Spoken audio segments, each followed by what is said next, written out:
ನನ್ನ ಚಾನಲ್ಗೆ ಪ್ರೀತಿಯ ಸ್ವಾಗತ. ಇವತ್ತಿನ ರೆಸಿಪಿ ರೆಸ್ಟೋರೆಂಟ್ ಸ್ಟೈಲಲ್ಲಿ ಯಾವ ರೀತಿ ಚಿಕನ್ ಟಿಕ್ಕಾ ಮನೆಯಲ್ಲೇ ಮಾಡಬಹುದು ಅಂತ ಹೇಳಿ ಈ ವಿಡಿಯೋದಲ್ಲಿ ತೋರಿಸ್ಕೊಡ್ತಿದ್ದೀನಿ. ಪ್ಲೀಸ್ ನನ್ನ ಚಾನಲ್ಗೆ ಇನ್ನೂ ಯಾರೂ ಸಬ್ಸ್ಕ್ರೈಬ್ ಮಾಡ್ಕೊಂಡಿಲ್ಲ, ಪ್ಲೀಸ್ ಫ್ರೆಂಡ್ಸ್ ಸಬ್ಸ್ಕ್ರೈಬ್ ಮಾಡಿಕೊಂಡು ವಿಡಿಯೋಸ್ ನೋಡಿ. ಹಾಗೆ ವಿಡಿಯೋಸ್ ಇಷ್ಟ ಆದರೆ ಲೈಕ್ ಮಾಡಿ, ಫ್ಯಾಮಿಲಿ ಫ್ರೆಂಡ್ಸ್ ಜೊತೆ ಶೇರ್ ಮಾಡಿ. ಸೊ ತುಂಬ ಅಂದರೆ ತುಂಬ ಸಿಂಪಲ್ಲಾಗಿ ಮಾಡಬಹುದು. ನಾನಿಲ್ಲಿ 1/2 kg ಚಿಕನ್ ತೊಗೊಂಡಿದ್ದೆ. ನೀಟಾಗಿ ವಾಶ್ ಮಾಡಿ ಅರಿಶಿನ ಮತ್ತು ಉಪ್ಪನ್ನು ಸೇರಿಸಿ ವಾಶ್ ಮಾಡಿ ಇಟ್ಕೊಂಡಿದ್ದೆ. ಸೊ ಅದಕ್ಕೆ ಈಗ ನಾನು 2 ಸ್ಪೂನ್ ಆಗೋಷ್ಟು ಮೊಸರನ್ನ ಸೇರಿಸ್ತಾ ಇದ್ದೀನಿ. ನಾನಿಲ್ಲಿ ಮಾಡ್ತಿರೋದು 1/2 kg ಚಿಕನ್ಗೆ. ಮೊಸರನ್ನ ಸೇರಿಸೋದ್ರಿಂದ ಚಿಕನ್ನು ಸಾಫ್ಟಾಗಿ ಬರುತ್ತೆ. ಸೊ ಅದಕ್ಕಾಗಿ ನಾವು ಮೊಸರನ್ನ ಸೇರಿಸ್ಬೇಕಾಗುತ್ತೆ. ಸ್ಪೈಸಸನ್ನು ಸೇರಿಸ್ಕೊಳ್ಳೋಣ. 1/2 ಸ್ಪೂನು ಚಿಲ್ಲಿ ಪೌಡರು, ಹಾಗೆ 1/2 ಸ್ಪೂನು ಧನಿಯಾ ಪೌಡರು, 1 ಸ್ಪೂನು ಗರಂ ಮಸಾಲ ತೊಗೊಂಡಿದ್ದೀನಿ. ನಿಮಗೆ ಕ್ವಾಂಟಿಟಿ ಮನೇಲಿ ಎಷ್ಟು 1 kg ಚಿಕನ್ ತೊಗೊಂಡ್ರೆ ಇನ್ನು ಸ್ವಲ್ಪ ಜಾಸ್ತಿ ತೊಗೊಳ್ಳಿ. ಈಗ ರುಚಿಗೆ ತಕ್ಕಷ್ಟು ಉಪ್ಪನ್ನು ಸೇರಿಸ್ಕೊಳ್ಳೋಣ. ನಾನಿಲ್ಲಿ 1/2 ಸ್ಪೂನು ಉಪ್ಪನ್ನು ತೊಗೊಂಡಿದ್ದೀನಿ. ಸೊ ಹಾಗೆ ವಿಡಿಯೋದಲ್ಲಿ ಸ್ವಲ್ಪ ಕಲರ್ಫುಲ್ಲಾಗಿ ಕಾಣಿಸ್ಲಿ ಅಂತ ಹೇಳಿ ಫುಡ್ ಕಲರನ್ನು ಸೇರಿಸ್ತಾ ಇದ್ದೀನಿ. ನೀವು ಮನೆಯಲ್ಲೇ ಮಾಡೋದ್ರಿಂದ ಫುಡ್ ಕಲರು ಸೇರಿಸೋ ಅವಶ್ಯಕತೆ ಇರಲ್ಲ. ಕಡಲೆ ಹಸಿಟ್ಟು 1 ಸ್ಪೂನ್ ತೊಗೊಂಡಿದ್ದೀನಿ. ಇದು ಜಸ್ಟ್ ಸ್ಟಫಿಂಗ್ ಅಷ್ಟೇ, ತುಂಬ ಚೆನ್ನಾಗಿರುತ್ತೆ ಕಡಲೆ ಹಸಿಟ್ಟು ಸೇರಿಸಿ ಮಾಡೋದ್ರಿಂದ. ಸೊ ಹಾಗೆ ಅಡುಗೆ ಎಣ್ಣೆ 1 ಸ್ಪೂನನ್ನು ತೊಗೊಂಡಿದ್ದೀನಿ. ಸೊ ಕಾಯಿಸಾದ್ರೂ ತೊಗೋಬೋದು, ನೀವು ಹಾಗೆ ಆಗಾದರೂ ತೊಗೋಬೋದು. ಸೊ ತುಂಬ ಅಂದರೆ ತುಂಬ ಟೇಸ್ಟಿಯಾಗಿ ಸ್ಪೈಸಿಯಾಗಿರುತ್ತೆ.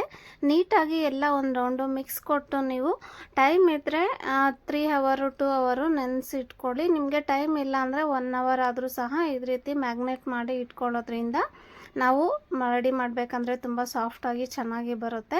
ಸೊ ನೋಡಿ, ಈಗ ನನಗೆ ನೀಟಾಗಿ ರೆಡಿ ಆಗಿದೆ. ಎಲ್ಲ ಒಂದು ರೌಂಡು ಚೆನ್ನಾಗಿ ಮಿಕ್ಸ್ ಕೊಟ್ಟು 1 hour ನಾನು ನೆನೆಸಿಟ್ಟಿದ್ದೆ. ಸೊ 1 hour ಆಗಿದೆ. ಈಗ ಇದನ್ನು ಈ ಥರ ಸ್ಟಿಕ್, ಮನೆಯಲ್ಲೇ ಸ್ಟಿಕ್ ಇದ್ದರೆ ಸ್ಟಿಕ್ಕಲ್ಲಿ ಸೇರಿಸ್ಕೊಳ್ಳಿ. ನಿಮಗೆ ಮನೆಯಲ್ಲಿ ಸ್ಟಿಕ್ ಇಲ್ಲ ಅಂತಂದರೆ ಒಂದು ಯಾವುದಾದ್ರೂ ಕಡ್ಡಿ ಮುಖಾಂತರ ಅದರಲ್ಲೇ ಬೇಕಾದರೂ ನೀವು ಈ ರೀತಿ ಮಾಡ್ಕೊಳ್ಬಹುದು. ನನ್ನ ಮನೆಯಲ್ಲಿ ಸ್ಟಿಕ್ ಇತ್ತು, ಸೊ ಹಾಗಾಗಿ ಕಬ್ಬಿಣದ ಸ್ಟಿಕ್ಕಲ್ಲಿ ಒಂದೊಂದಾಗಿ ನೀಟಾಗಿ ಸೇರಿಸ್ಕೊಳ್ತಾ ಇದ್ದೀನಿ. ಇದನ್ನು ನೀವು ಮಸಾಲೆ ಎಲ್ಲ ಸ್ವಲ್ಪ ಕ್ರಿಸ್ಪಿಯಾಗಿ ಬೇಯಬೇಕಾಗುತ್ತೆ. ಹಾಗಾಗಿ ತುಂಬ ಗಟ್ಟಿಯಾಗಿ ನೀವು ಪ್ರೆಸ್ ಮಾಡಬೇಡಿ, ಸ್ವಲ್ಪ ಗ್ಯಾಪ್ ಬಿಟ್ಟೆ ಈ ರೀತಿ ಪ್ರೆಸ್ ಮಾಡಿಕೊಂಡು ನೀಟಾಗಿ ಒಂದೊಂದಾಗಿ ಸೇರಿಸ್ಕೊಳ್ಳಿ.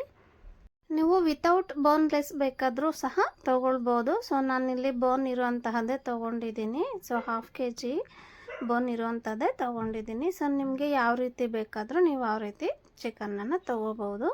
ಸೊ ನೋಡಿ, ಈಗ ನಾನು ನೀಟಾಗಿ ಸೇರಿಸ್ಕೊಳ್ತಾ ಇದ್ದೀನಿ. ರಿಯಲಿ ಹೋಟೆಲಲ್ಲಿ ಎಲ್ಲ ಸಿಗುತ್ತೆ ರೆಸ್ಟೋರೆಂಟಲ್ಲಿ, ಅದೇ ಟೇಸ್ಟು ಮನೆಯಲ್ಲೂ ಸಹ ಮಾಡ್ಕೊಳ್ಬೋದು ನಾವು, ಅಷ್ಟು ಟೇಸ್ಟಿಯಾಗಿ ಇರುತ್ತೆ. ಸೊ ನಾನು ನೀಟಾಗಿ ಎಲ್ಲದೂ ಸೇರಿಸ್ಕೊಂಡೆ. ಇದಕ್ಕೆ ನೀವು ಕ್ಯಾಪ್ಸಿಕಮ್ ಬೇಕಾದರೆ ಕ್ಯಾಪ್ಸಿಕಮ್ಮು, ಆನಿಯನ್ನು ಸಹ ಸೇರಿಸ್ಕೊಳ್ಬೋದು. ಬಟ್ ಚಿಕನ್ನು ಬೇಗ ಬೇಯುತ್ತೆ, ಕ್ಯಾಪ್ಸಿಕಮ್ಮು ಅಷ್ಟು ಬೇಗ ಸಾಫ್ಟ್ ಆಗಿಬಿಡುತ್ತೆ. ಹಾಗಾಗಿ ನಾನಿಲ್ಲಿ ಕ್ಯಾಪ್ಸಿಕಮ್ ಏನೂ ತೊಗೊಂಡಿಲ್ಲ. ಸೊ ನೋಡಿ, ಈಗ ನಾನು ಒಂದು ತವಾನ ಬಿಸಿಗೆ ಇಟ್ಕೊಂಡಿದ್ದೀನಿ. ಅದಕ್ಕೆ 3 ಸ್ಪೂನು ಆಯಿಲನ್ನು ಸೇರಿಸ್ಕೊಳ್ಳೋಣ. ನಿಧಾನಕ್ಕೆ ಸೇರಿಸ್ಕೊಳ್ಳಿ. 3 ಸ್ಪೂನ್ ಆಯಿಲನ್ನು ಸೇರಿಸ್ಕೊಂಡು ಈಗ ನಾವು ಈ ಸ್ಟಿಕ್ಕನ್ನು ಈ ರೀತಿ ಒಂದೊಂದಾಗಿಯೇ ಇಟ್ಕೊಳ್ಳೋಣ. ನೀಟಾಗಿ ಇಟ್ಕೊಳ್ಳಿ ನಿಧಾನಕ್ಕೆ.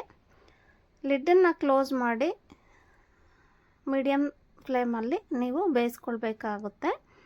ಸೊ ಹೋಟೆಲ್ಸಲ್ಲೆಲ್ಲ ಬರ್ನ್ ಮಾಡ್ತಾರೆ ಅಲ್ವಾ, ಸೊ ಅದೇ ರೀತಿ ನಾವು ಮನೆಯಲ್ಲೂ ಸಹ ಮಾಡ್ತಿರುವಂತಹದ್ದು. ನೋಡಿ ಈ ರೀತಿ. ಈಗ ಸ್ವಲ್ಪ ಆಯಿಲನ್ನು ಸೇರಿಸ್ಕೊಳ್ಳೋಣ. ಲೈಟಾಗಿ ಆಯಿಲನ್ನು ಸೇರಿಸ್ಕೊಳ್ಳಿ. ಈಗ ಲಿಡ್ಡು ಕ್ಲೋಸ್ ಮಾಡಿ 5 minutes ಈ ರೀತಿ ಕುಕ್ ಮಾಡಿಕೊಂಡು ನೀಟಾಗಿ ಒಂದು ಸೈಡಿಂದ ಇನ್ನೊಂದು ಸೈಡ್ಗೆ ನೋಡಿ. ನಾವು ಕಡಲೆ ಹಸಿಟ್ಟು ಸೇರಿಸಿರೋದ್ರಿಂದ ಲೈಟಾಗಿ ಅಷ್ಟೇ ಹತ್ಕೊಂಡಿದೆ. ಇಲ್ಲ ಅಂತಂದರೆ ಫುಲ್ಲು ಚಿಕನ್ನೆಲ್ಲ ಪ್ರೆಸ್ ಮಾಡ್ಕೊಂಡೋ ಥರ ಆಗಿಬಿಡುತ್ತೆ. ನೋಡಿ ಈ ರೀತಿ ನೀಟಾಗಿ ಕಲರ್ ಚೇಂಜ್ ಆಗ್ತಾ ಬರ್ತಾ ಇದೆ. ಕಡಿಮೆ ಉರಿ ಇಟ್ಕೊಂಡು ನೀವು ಮಾಡ್ಕೊಳ್ಬೇಕಾಗುತ್ತೆ. ಮತ್ತು ನಾನು ಲಿಡ್ಡನ್ನು ಕ್ಲೋಸ್ ಮಾಡಿ ಮತ್ತೆ ಒಂದು 5 ನಿಮಿಷ ನೀಟಾಗಿ ಬೇಯಿಸ್ಕೊಳ್ತಾ ಇದ್ದೀನಿ. ನೋಡಿ ಎಷ್ಟು ಚೆನ್ನಾಗಿ ಆಗಿದೆ ಅಂತ ಹೇಳಿ. ಸೊ ನಮಗೆ ಈ ರೀತಿ ಬರಬೇಕಾಗುತ್ತೆ. ನೋಡಿದ್ರಲ್ವ ಎಷ್ಟು ಚೆನ್ನಾಗಾಗಿದೆ ಅಂತ ಹೇಳಿ. ಈಗ ನಾನು ಇನ್ನೊಂದು ಸ್ಟವ್ ಆನ್ ಮಾಡಿ ಅದಕ್ಕೆ ಈಗ ಬೇಯಿಸ್ಕೊಳ್ತಾ ಇದ್ದೀನಿ. ಈ ರೀತಿ ನೀವು ಬರ್ನ್ ಮಾಡ್ಕೊಳ್ಬೇಕಾಗುತ್ತೆ. ಈ ರೀತಿ ಬರ್ನ್ ಮಾಡೋದ್ರಿಂದ ನಮಗೆ ರೆಸ್ಟೋರೆಂಟಲ್ಲಿ ಯಾವ ರೀತಿ ಟೇಸ್ಟ್ ಇರುತ್ತೋ ಸೊ ಅದೇ ರೀತಿ ಟೇಸ್ಟ್ ಇರುತ್ತೆ. ಸೊ ಎಲ್ಲವನ್ನು ಇದೇ ರೀತಿ ನಿಧಾನಕ್ಕೆ ಬರ್ನ್ ಮಾಡ್ಕೊಳ್ಳಿ. ನೋಡಿದ್ರಲ್ವಾ ಎಷ್ಟು ಚೆನ್ನಾಗಿ ಆಗಿದೆ ಅಂತ ಹೇಳಿ. ಇದಕ್ಕೆ ನಾನೀಗ ಬಟರನ್ನು ಸೇರಿಸ್ತಾ ಇದ್ದೀನಿ. ಬಟರ್ 1 ಸ್ಪೂನನ್ನು ಸೇರಿಸ್ಕೊಂಡಿದ್ದೀನಿ. ಸ್ವಲ್ಪ ಬಿಸಿ ಆಗಲಿ ಬಟರು. ಸೊ ನೋಡಿ, ಈಗ ಬಟರು ಇದ್ರಿಗೆ ಸೇರಿಸ್ಕೊಳ್ತಾ ಇದ್ದೀನಿ. ಸ್ಪೈಸಿಯಾಗಿ ತುಂಬ ಜ್ಯೂಸಿಯಾಗಿ ಇರುತ್ತೆ ಇದು. ಈ ರೀತಿ ಬಟರನ್ನು ಸೇರಿಸ್ಕೊಳ್ಳೋದ್ರಿಂದ. ನೋಡಿದ್ರಲ್ವಾ ಎಷ್ಟು ಚೆನ್ನಾಗಿ ಸಾಫ್ಟಾಗಿ ಚೆನ್ನಾಗಿ ಆಗಿದೆ, ತುಂಬ ಚೆನ್ನಾಗಿ ಬಂದಿದೆ. ನಿಮಗೆ ಮನೆಯಲ್ಲಿ ಹಿದ್ದಲು ಇದ್ದರೆ ಹಿದ್ದಲನ್ನು ಸಹ ಈ ರೀತಿ ನೀವು ಮಾಡ್ಕೊಳ್ಬಹುದು. ಸೊ ನನಗೆ ಮನೆಯಲ್ಲಿ ಹಿದ್ದಲಿಲ್ಲ, ಹಾಗಾಗಿ ನಾನು ಜಸ್ಟ್ ಹಾಗೆ ಬಟರನ್ನು ಸೇರಿಸ್ಕೊಂಡೆ. ನೋಡಿದ್ರಲ್ವಾ ರುಚಿಕರವಾದಂತಹ ಚಿಕನ್ ಟಿಕ್ಕಾ ಮನೆಯಲ್ಲೇ ರೆಸ್ಟೋರೆಂಟ್ ರೀತಿ ಯಾವ ರೀತಿ ಮಾಡ್ಬೋದು ಅಂತ ಹೇಳಿ ತೋರಿಸ್ಕೊಟ್ಟಿದ್ದೀನಿ. ಪ್ಲೀಸ್ ನೀವು ಟ್ರೈ ಮಾಡಿ. Thank you so much for watching video. Next ವಿಡಿಯೋದಲ್ಲಿ